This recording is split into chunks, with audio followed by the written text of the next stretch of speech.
Phils are hot. Phils are freaking hot. All right. Yo. It's not live. Is it not live? I thought he said go. Yeah, no, it's live. We're good. Live now? Oh. Yeah, we're good. See? Well, hold on. Last time.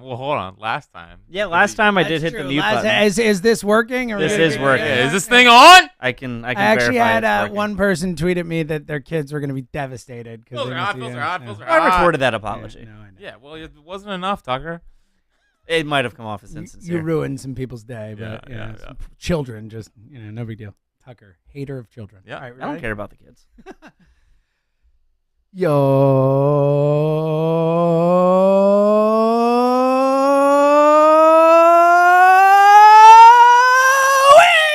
It is another edition of the High Hopes Podcast, sponsored by Miller Lite, official sponsor of the Philadelphia Phillies. Tastes like Miller Time, Philadelphia. Celebrate responsibly.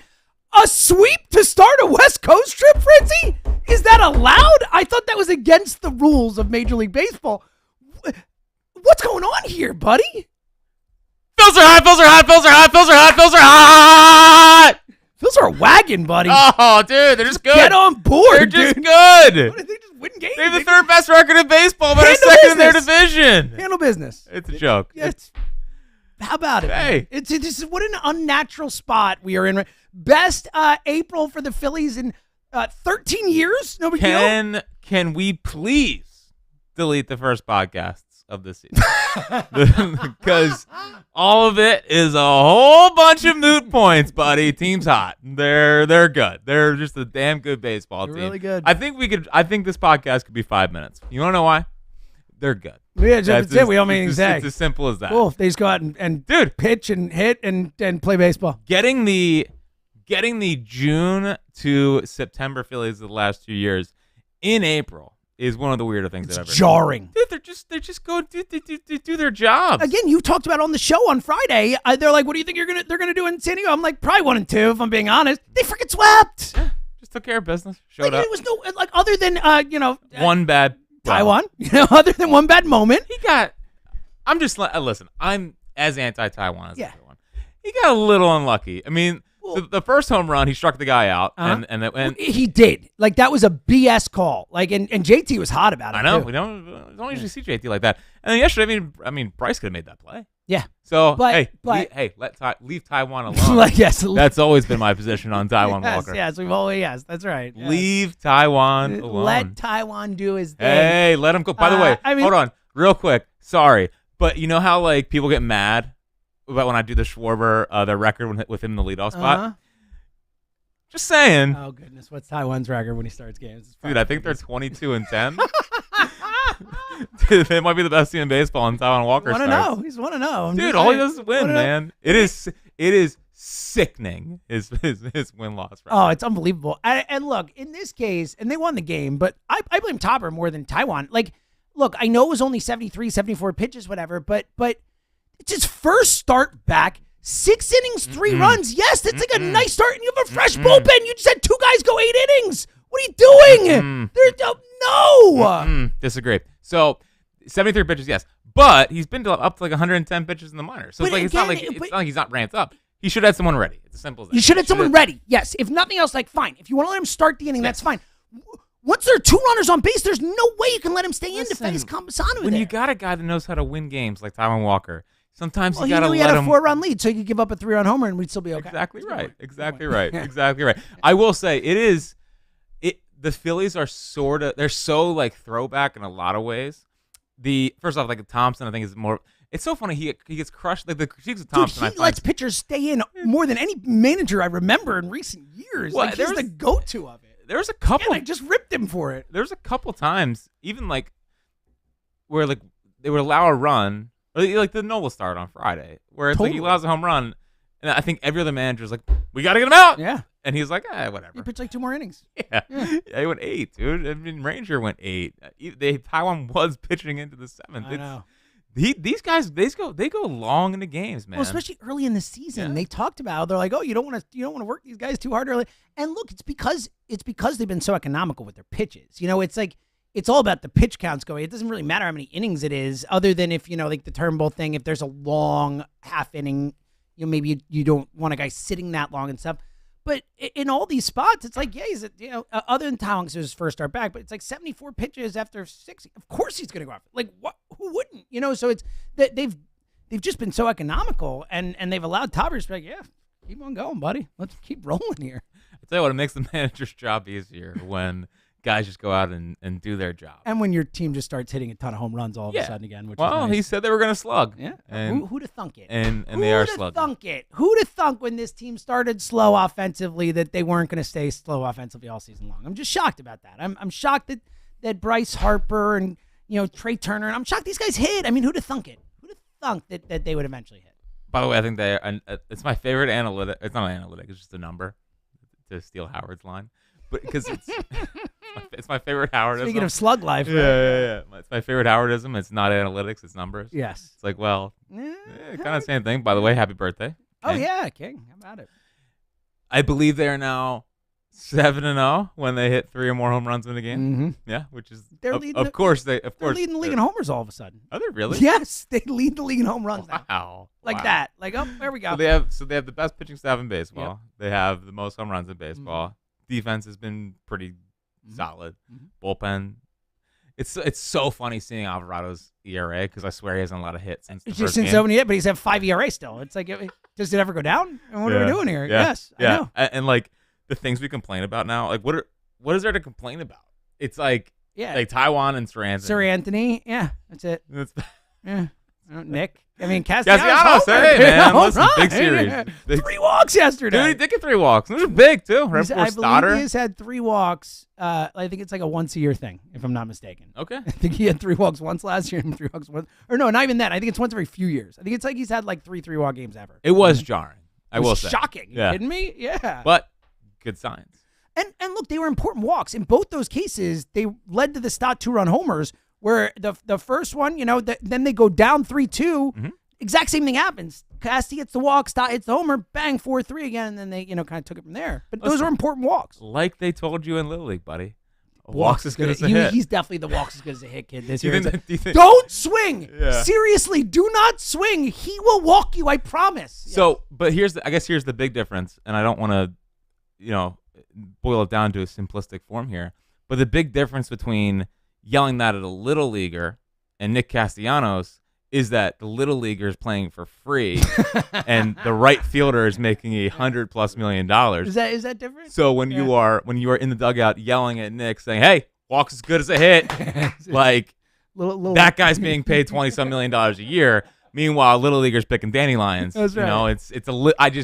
I wanted to make that clear for everyone listening that there is a difference. I'm happy you because people probably would not have exactly. Yeah. And you know what's funny? It's not even like Rojas, I think, has even gotten past the walk as good as a hit. Rojas is a way better hitter right now than Nick. Like, if you put it this way, if you had to say, all right, one of you guys has to get a single or a hit, period, to save my life, like, I would pick Johan Rojas over Nick Castellanos today. I feel like you've been putting your life on the line a lot more this year. I feel like it's such a good way to set the stakes. Really lay down it's the gauntlet. Serious stakes. So this is baseball. Yes, it's a 162. It's important to react. It's a sport that doesn't matter. This is baseball. It's important to react harshly. Yeah. To every single thing that's happened. Put your life on the line at least 20, 30 times a season. What are we doing? Then what's the point? Yeah. Are you even doing a baseball podcast at some point? That's what I'm saying. So all that's great. Everything's going well with the baseball team. And then there's a guy who, when my little head hits the pillow at night, and I start drifting off. Start thinking about, how about Alec Bohm? I mean, how MVP frontrunner Alec Bohm still plus 20,000 for MVP, by the way. He's batting .365. I know.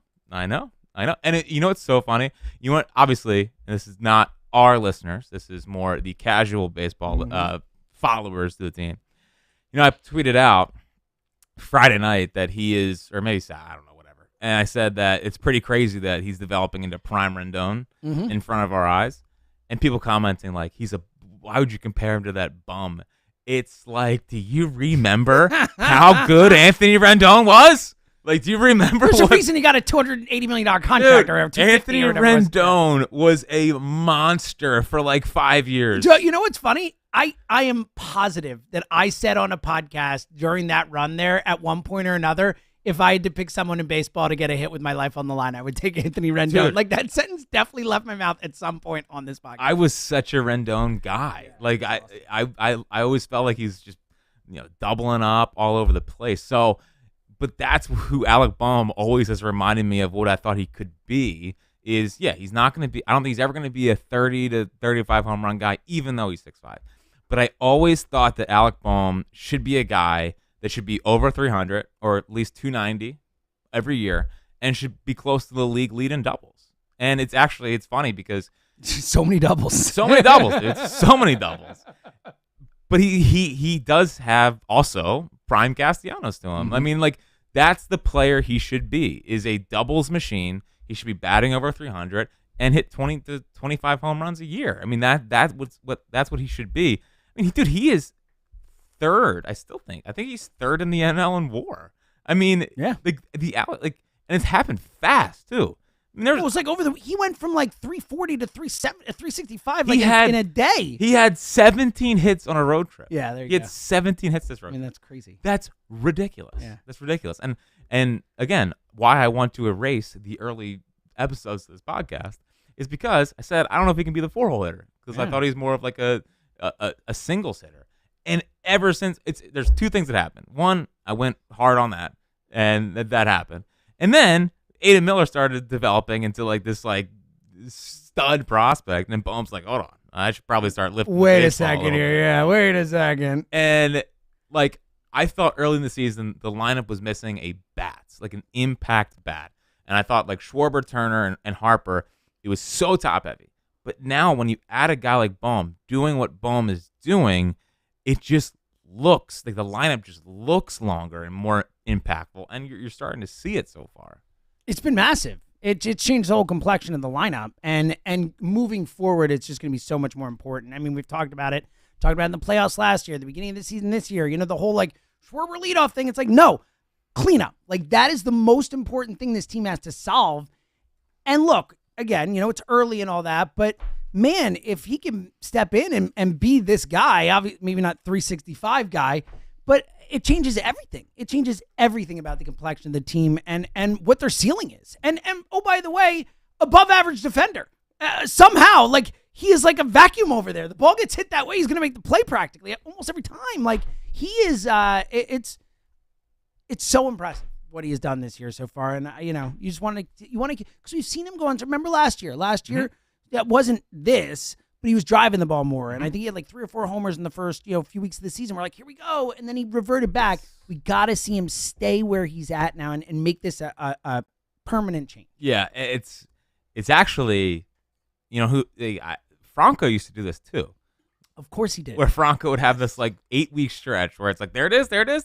And then it would go right back. The difference is I think Dustin Lind and again, our good friend Alex Coffey. Yes. Who not Adam Lynn's brother. Not Adam Lind. Yeah. Not Adam That was Lind. an important clarification. Yeah. That's not, you don't get like Jim Nance, I understand, but the Adam Lind is the Phillies like assistant hitting coach is up there. It's a real deep cut. No, it's up there. Yeah. It's up there. But you're right. It should get more derision than it does. It yeah. does. It does. Yeah. And I feel like, are we essentially just like a hype machine for Alex Coffey pieces on this podcast? Apparently. Yeah. No, it's good. She's Love great it. at this. Yeah. But she wrote this whole thing about like Dustin Lind and him, them kind of getting in the lab together and shortening up his swing. And like I think the biggest thing that happens with a hitter or when you're like 4 or 5 years in is, obviously baseball's an incredibly hard sport. And I feel like there's a lot of players that come up, have early success. They usually get figured out, and then it's how they adjust back. And I feel like it takes a couple of years for like some people are freaks, right? Yeah. Like Trout and Acuna and Tatis. But most people, it takes some years to adjust and readjust and adjust and all that. And it feels like Bohm is readjusting to what teams were doing to him. So like he was talking about how I can get to every pitch, but like what pitches can I do damage on? Rather than just like, yippee, I didn't strike out. Mm-hmm. Now I guess his whole, and it makes sense. Like they preach selectively aggressive, and in watching him, it's looking to do damage rather than looking to put the bat on the baseball, which I think is an important distinction. Because if you look to put the bat on the baseball, what impact are you making? Like sure, you're not striking out. and that's good. Like we're not pro strikeout. No, yeah.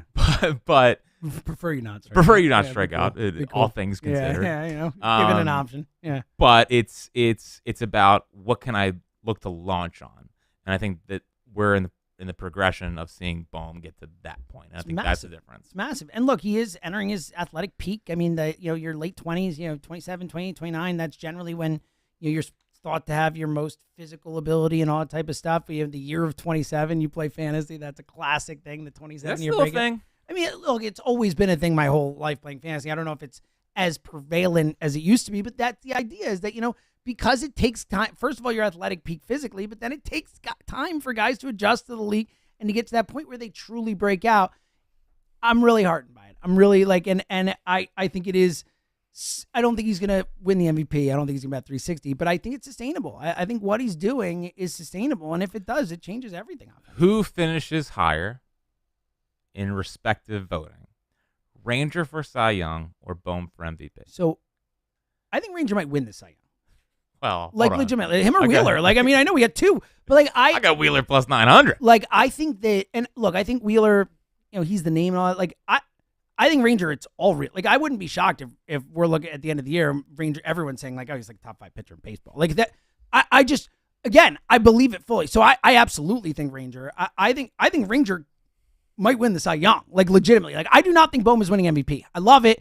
I think he could be an all-star. I think that's certainly possible. Yeah. I think Ranger could win the Cy Young. I think this is fully real.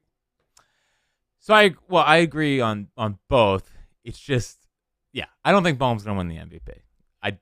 I would be happy if he finishes top 10. I'd be happy if he got votes. Give him one MVP vote. I'd be like, no way, dude. Well done, bro. Big year. The Ranger thing is just, and we were at the Green Parrot on Friday, and again, probably the most stress-free High Hopes night of all time. Unbelievable. We need a petition that we only are scheduling High Hopes nights on Ranger nights. Well, first off, fast game.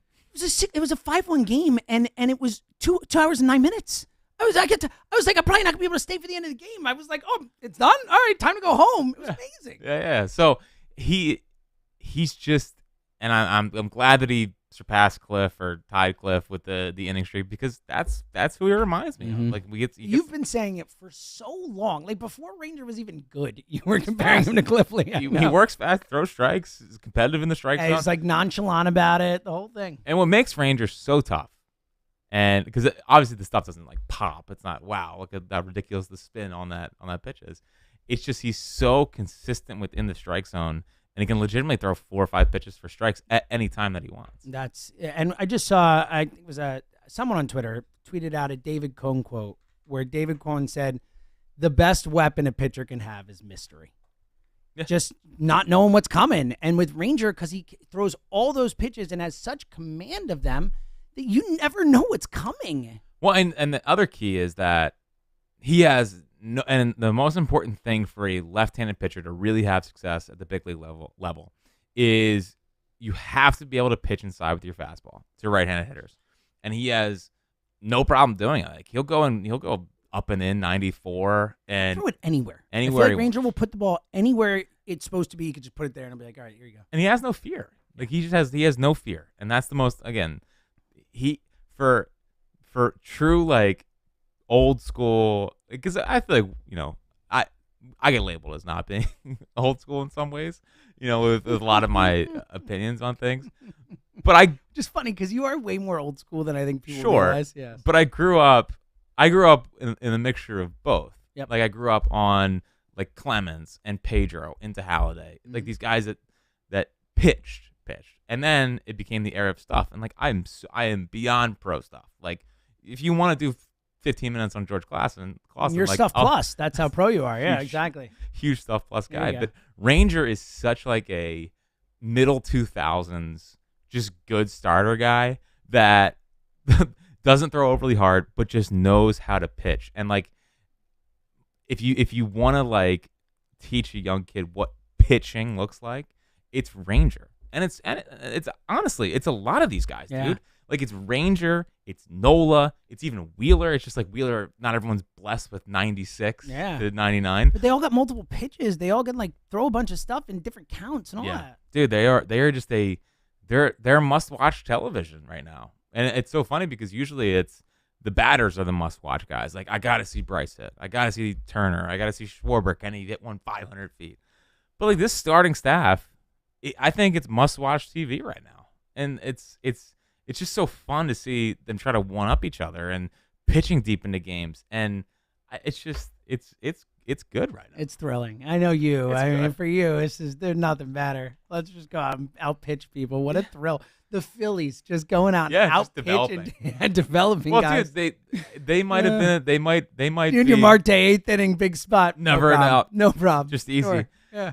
The Phillies might, like, maybe the market inefficiency that you're obsessed with It's a great phrase. is great thought. hey, we're going to be competitive in the strike zone and throw a bunch of fastballs. Like, I Yeah. think they are 28th in baseball in, like, off speed percentage, which means Wow. they throw Yeah. like, the third most fastballs in the sport.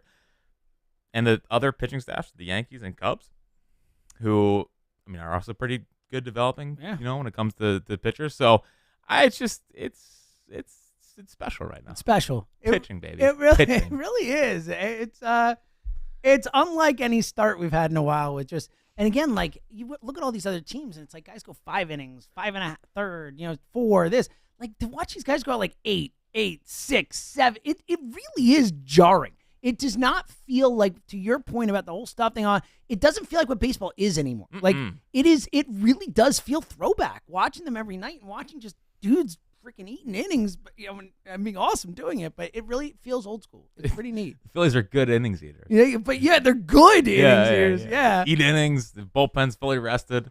It's good. It's good. But yeah, they are a throwback baseball team. It's unbelievable. Besides their leadoff hitter. Yeah. Their manager, the whole thing, It's they got a center fielder who's not going to hit any home runs but plays great defense. Oh, man. Oh, man. Bunch of winners. Go. Unlike the basketball team. Oh, God. Who I was told over and over again by one friend of ours how much winners they are. You shouldn't have listened. I mean, that was pretty clear. Yeah. Yeah. Mhm. Poor Elliot. Just losers. Just a loser franchise. It's a shame. Yeah. It's a shame. Yeah. Can't relate. You know what would never happen in a playoff game? Citizens Bank Park would not be run over by other fans. I'm just saying. I don't think that would happen.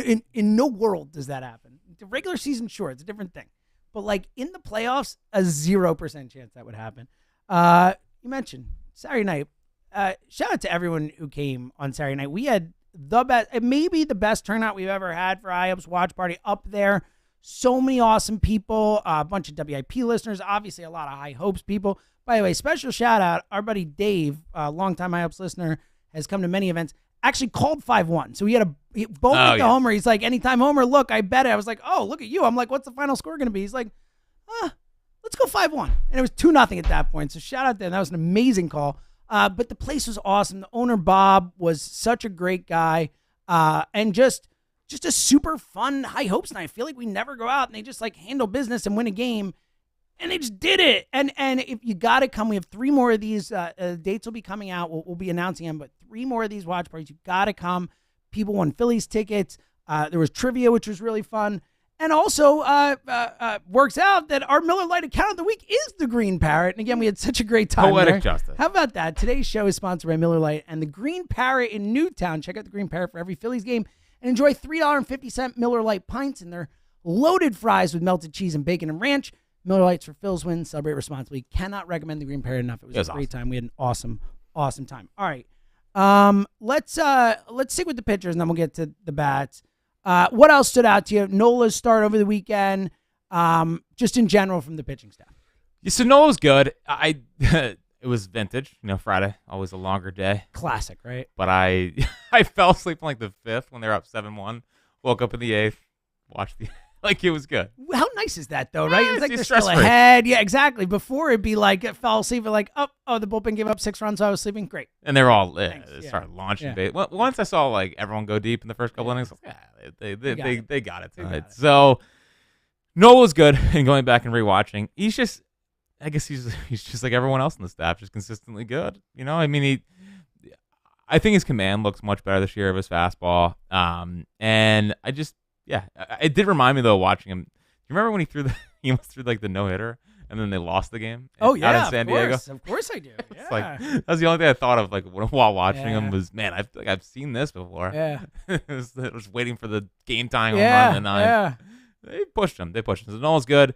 And Hoffman was disgusting on Saturday. He is nasty, dude. Yeah. I mean, dude, it's like man, and it's a blessing. It's the blessing and the curse of how deep these guys are going. Is I think a lot of the bullpen guys are out of rhythm. Yeah, they're not getting work. I know. Like, that was my whole thing with Taiwan. It's like at this point, like you've got everybody. You just had guys go back-to-back games of 8 innings. Like, why not just get him out of here with 6 innings, 3 runs, a really nice start. You feel good about it. I know he's up in the Myers, but it's not like he's pitching a big league game yet this year.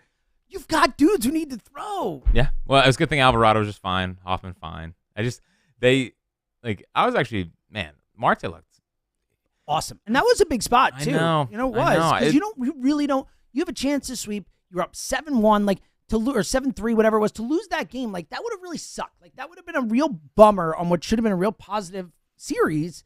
And Marte held it down there when they needed it. Yeah. Also, I was surprised he went to him. I really was. And I guess it shows how confident he is in Junior, which I feel like he's always been more of a believer in Marte than yeah, he was running him out last year when it wasn't working. Way too long. I know. Way too long. I think we were like, all right, guy, like, listen, Top. I like the stuff too. Yeah. And I hate his slider. I just hate it. I can't watch it. I think that's the reason why I can't get super high.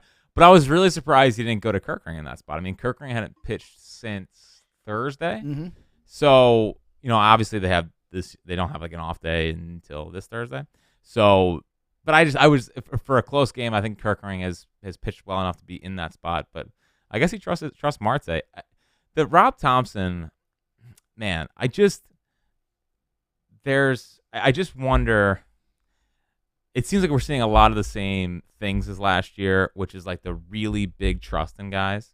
Like even the Taiwan thing, it's like, well, he's a big leaguer, and it's what has hurt them in the postseason in the last 2 years. Literally, it has been their Achilles heel. And like the regular season's fine. He has moved the lineup around and gotten guys in there and stuff. And move Marsh up and then Bohm now and all that. But still, I'm with you. I feel like. And Sir Anthony, I think he's gone to a couple times now. 9-3 on Sunday or on Friday's fine. That's a pretty low leverage spot. That's the spot to put him in, yeah. But and even the 6th inning the other night, it was still a pretty big lead. So I guess it's not like it was like 5-0. A super high leverage spot.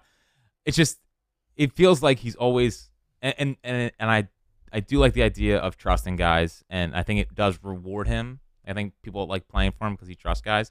It just always feels like it's 2 outings too late, and at some point, yeah, they have to. It's a tough balance. I think the Thompson thing, because on one hand you don't want to sink a guy's confidence, on the other hand you got to win ball games. Yeah. But it's also April. Yeah. So I get it, but it's just. There's still a good amount of loyalty, it looks like, from Rob Thompson. Well, and it's also one of those things that's hard to criticize in the sense that we've talked about this a lot, but I think we both agree that the best thing about Topper as a manager is his culture, the way the guys love him, the way they care about him, the way they believe in him, all that type of stuff. And that goes hand in hand with this trust thing. Like, so it's one of those things where, at the end of the day, when the games matter most, you have to pick the right freaking guy who's going to be able to get a hit, make the outs, whatever. But to get through 162 and to have the kind of camaraderie and chemistry that Topper has fostered so far, like, maybe a big part of that is that these guys love him because they trust them and stuff. So it's a real balancing act that we don't have all the information for either. I know. Yeah, and I hope he gets rewarded for it because I think it's a good strategy. It's just, this is when people start questioning him. Is with the loyalty to guys. It's the Kimbrel thing. Yeah, it's the Kimbrel thing. I mean, it's exactly what it is. It's Kimbrel. It's Kirkering. Kimbrel thing. Yeah. It was interesting how quickly he developed a lot of trust in Kirkering last year. I know. It was like all of a sudden he's like, all right, bang, he's a high leverage guy. He's out again. Okay. Yeah, sure. Yeah. Yeah. So I think it's good. It's just that's I think where people get frustrated with Thompson. But ultimately, either gonna it's almost like what do you want, right? Like Gabe was pulling Kingery in the 3rd inning for a platoon advantage or whatever. Yeah. So I like the strategy. I definitely prefer this more than that. I agree, especially over 162. Like that stuff matters. I just when it gets to the big games, and I think that by that point he'll have a better feel for it. I wonder if the postseason if we'll have a more quick trigger in getting guys in and out. Well, it'll also be It also could hopefully just set up in a way by the time you get to the postseason that the roles are very defined and that like Jose Alvarado is not tired at the end of the season like Kimbrel was and all that type of stuff where it's Thompson can go to his guys, but his guys perform. I mean, that's the best case scenario. We'll see. All right, let's talk about the bats. Obviously, we've talked about Bohm, and he was absolutely the story of the weekend, and really the last week plus. We'll probably get player of the week this week, which would be so many players of the week. Back to back, yeah. Rangers, player of the month. I mean, theoretically, player of the century. Yeah, probably the best player I've ever seen. Yeah. I agree. Anything else? Look, Stott was nice to see Stott get going yesterday. Yeah. Finally, some big hits there. And again, a nice, as far as it goes, a nice weekend for Casty comparatively. 3 walks and a homer, and baby. A homer, man. I mean, that was like the best weekend he's had all year. Yeah, and a blooper on Saturday. Schwarber's being Schwarber. He'll have these huge stretches where he stinks, and then he'll have a big game, and he's on pace for like 240 strikeouts. So, it's weird with Schwarber because it doesn't. It doesn't feel like it. Dude, I'm so with you. It feels like he's had a good start. I feel the exact same way. And people are like, "Have you looked at his numbers?" I'm like, "They're fine, right?" And then I'm like, "Oh, they're not good." Still 200. Yeah. So how's he only have a 300 base percentage? It doesn't make sense. Like I know. Well, he's not walking as much as he I think the walks and the homers usually come around the same time.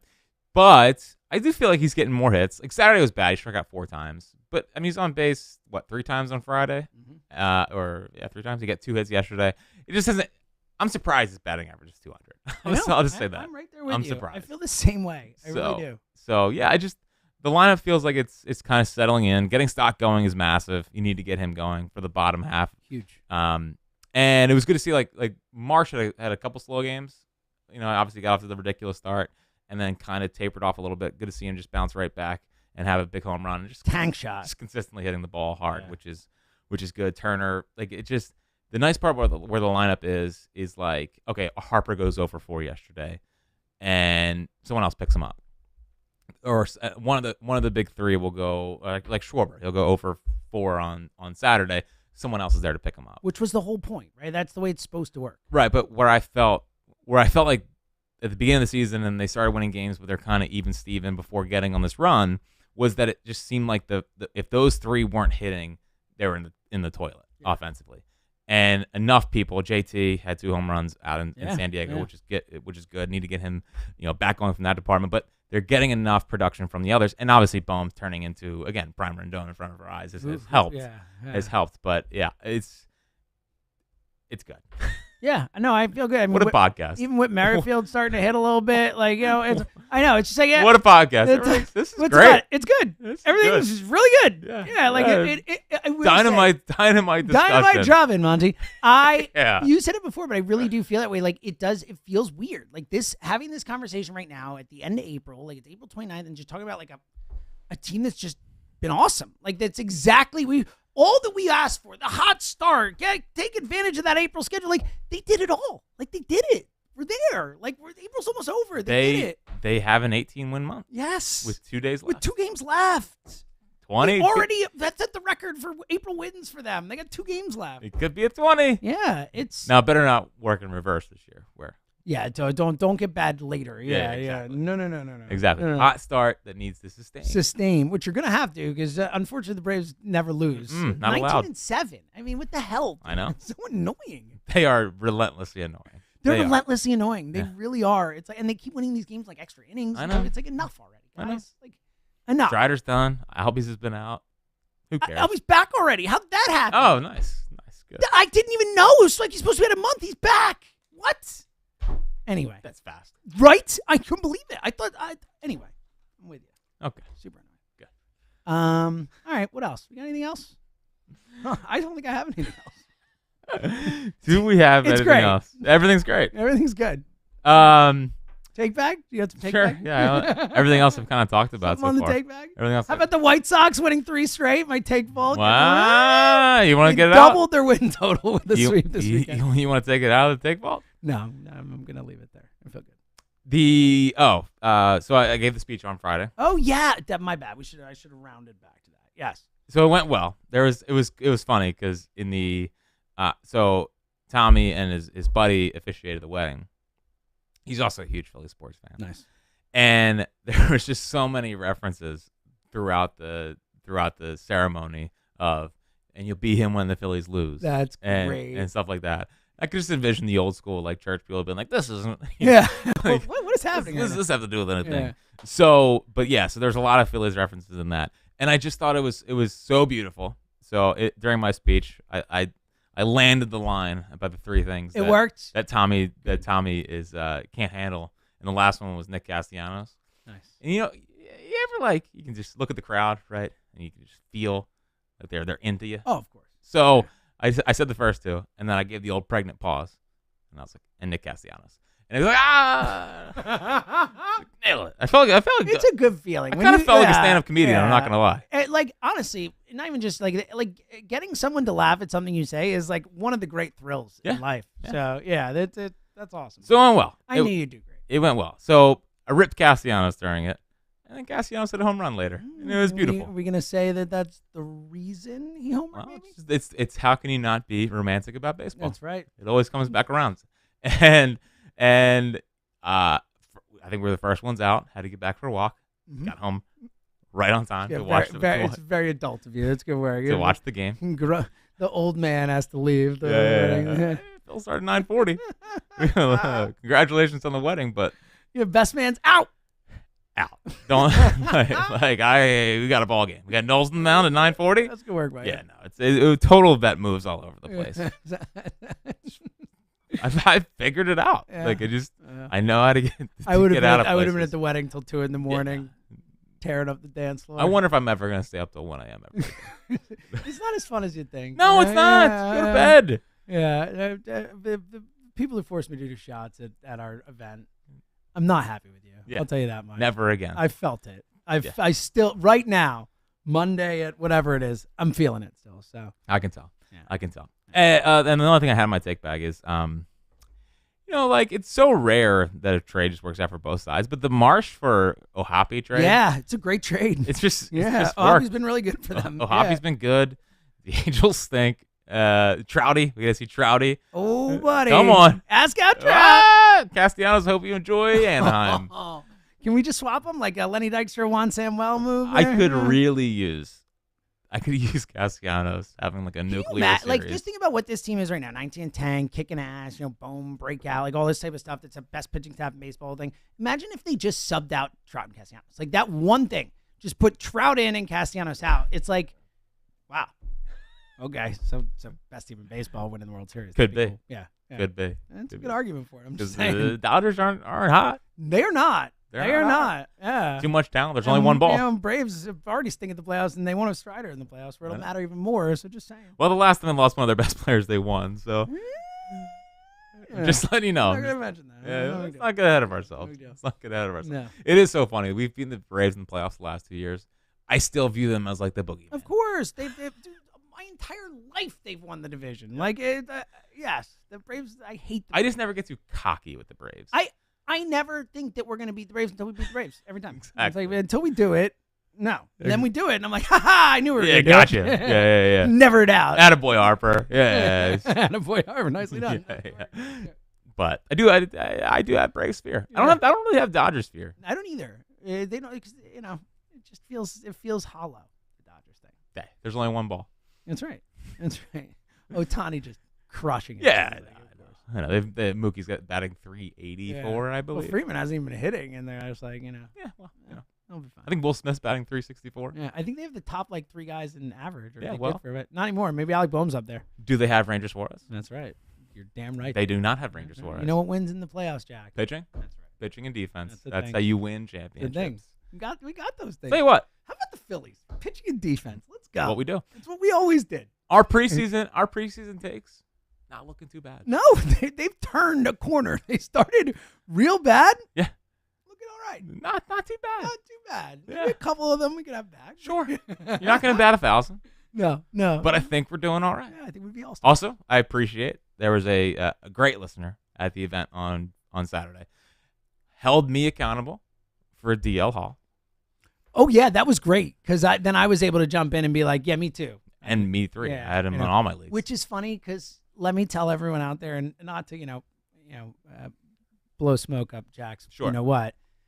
His list of Fritz guys was awesome. Well, I think not. My whole pitching staff in my one league is Fritz guys, and it's awesome. Like my staff is awesome. So I think I'm 9 out. DL Hall was like the miss. Yeah, it was huge. It's so funny that of all your you could have said any other name on your list, and everyone would been like, free drop, Drac. I could have said Reese Olson.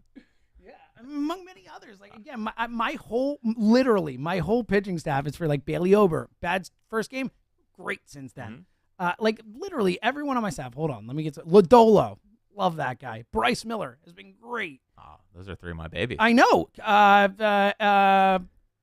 Anyway, those are the guys. I got other guys. Hunter Green, been great. He wasn't really a Fritz guy. He wasn't really a Fritz guy. You were just in on the speed. But either way. Yeah.